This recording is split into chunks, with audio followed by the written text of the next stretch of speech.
पैसा बुरा नहीं है, 4 पुरुषार्थ में से उसका स्थान है। खर्चे चलाने के लिए, परिवार के लिए पैसा तो चाहिए। और मैं बोलता हूँ वो उन लोगों के लिए धरती पर स्वर्ग है जिनके जीवन में 4 कष्ट ना हो। इन 4 को महाकष्ट कहा गया। नंबर 1, घर में कोई बीमार। नंबर 2, घर में बेटी सयानी, घर वर न मिल रहा हो, ये कष्ट है। नंबर 3, शत्रु बढ़े हुए हों, कष्ट है। और नंबर 4, कर्जा बढ़ा हुआ हो। जिनके पास ऋण नहीं है किसी भी प्रकार का, घर में कोई बीमार नहीं है, कोई शत्रु नहीं है, और बेटियां समय से अपनी ससुराल पहुंच गई हैं, और बच्चे खुरापाती नहीं हैं, उन लोगों के लिए स्वर्ग धरती पर उतर के आ गया। महात्मा चाणक्य ने बात कही। तो गरीबी ना हो, ऋण ना हो, उसके लिए भगवान महादेव कृपा करते हैं। और उसमें ही यह वर्णन किया गया, तंडुलारूपेण नृणाम लक्ष्मी वृद्धि प्रजायते। तंडुल, चावल भगवान शिव के ऊपर चढ़ाएं। और कैसे चावल? अखंडत विदहु, अखंड, जो टूटे हुए ना हो। ऐसे घर में श्री बढ़ती है, धन बढ़ता है, पैसा बढ़ता है, ऐसा वर्णन है। तो ये तो रही चावल की बात। अब रही जौ, जौ का दान विशेष दानों में है। 1 लाख जौ शंकर जी के ऊपर चढ़ाए जाते हैं। लिखा है, यब पूजा तथा प्रोक्ता लक्षेण परमाम शिवे। जो 1 लाख जौ से भगवान शंकर की पूजा करेगा, अर्चन करेगा, 1 लाख जौ महादेव के ऊपर चढ़ाएगा, उसको क्या मिलेगा? देखा, यब पूजा च मुनिवी स्वर्ग सौख्य विवर्धनी। 1,00,000% क्या, करोड़ %। तो 1 लाख जौ महादेव के ऊपर चढ़ाएगा, उसके पाप जलेंगे और उसको स्वर्ग की प्राप्ति होगी। तालियां मत बजाना, मेरे को शर्म लग जाएगी।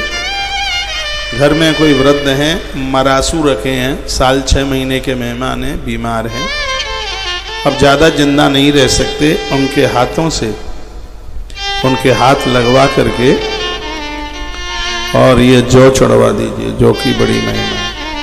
क्योंकि जौ स्वर्ग देवे, स्वर्ग को प्राप्ति करावे, ये जौ की महिमा है। कल काफी चीजें बताई हैं। जौ के बाद में एक बात और बताइए, वो है तिल। 1 लाख तिल चढ़ाने की महिमा 43 और 44 2 श्लोकों में इसके महात्म्य का वर्णन किया गया। लक्ष्य पूजा तथा जाता सांगम च मंत्र पूर्वक। 1 लाख तिल यदि भगवान के ऊपर चढ़ा दिए तो क्या लिखा है? तिलानाम चपलम लक्षम महापातक नाशनम। बड़े से बड़ा महापातक, ब्रह्म हत्या जैसे महापातक समाप्त होगा। एक बात और निवेदन करूंगा, आपके पूर्वज पुरखे किसी ब्राह्मण का पैसा लिया हो और दे ना पाए हो, उनकी जमीन ली हो लौटा ना पाए हो, और वो ब्राह्मण दुनिया छोड़ करके चला गया हो, या किसी पुजारी से पैसा ले लिया, किसी पंडितानी से, ब्राह्मणी से ले लिया, ब्राह्मण से ले लिया, उसके प्रायश्चित के लिए महादेव के ऊपर 1 लाख तिल चढ़ाइए, उसका प्रायश्चित हो जाएगा। क्योंकि ब्रह्म हत्या जैसे महापातक भगवान शिव के ऊपर तिल चढ़ाने से वो समाप्त हो जाता है।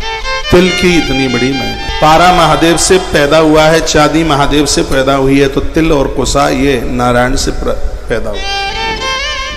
तिल भगवान नारायण से पैदा हुआ है, प्रकट हुआ है, इसलिए शिव को तिल बहुत प्रिय है। और याद रखिएगा, महादेव के ऊपर काले तिल चढ़ाए जाते हैं, आयुष बढ़ाते हैं, आरोग्यता बढ़ाते हैं, ब्रह्म हत्या जैसे महापातकों को दूर कर देते हैं। शनिवार और प्रदोष वाले दिन तो तिल चढ़ाया ही करें। सावन का महीना चल रहा है, 1 लाख तिल भगवान के ऊपर चढ़ा करके उनकी पूजा कीजिएगा।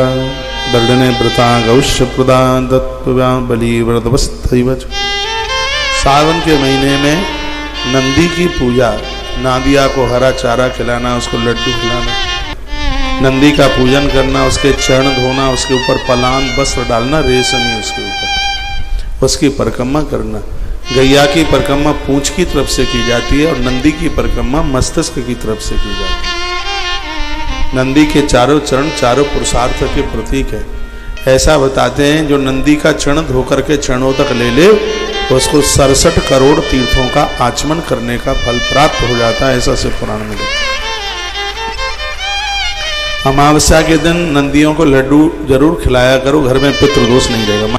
शुद्ध देसी घी में आटा भून करके लड्डुआ बना जावे, उसमें गिदी डाली जाए, खोपरा, उसके टुकड़े टुकड़े करके फिर वह नंदी को खिलाया जाए। मैं तो यह कहूँगा कि पूर्व में यदि कोई आत्महत्या करके भी खानदान में मर गया होगा तो उसको भी शांति नंदी महाराज दे देंगे। यदि किसी के हाथ से नंदी का दान हो जाता है तो बहुत बड़ी बात हो गई। गैया मैया के प्रति मेरी भारी श्रद्धा है, अटूट। ये नंदियों के प्रति कम नहीं है,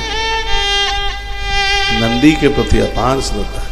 नंदी साक्षात भगवान महादेव के 112 अवतारों में शंकर ही तो नंदी बन गया है। सब पुराण में उनके अवतार की कथा है।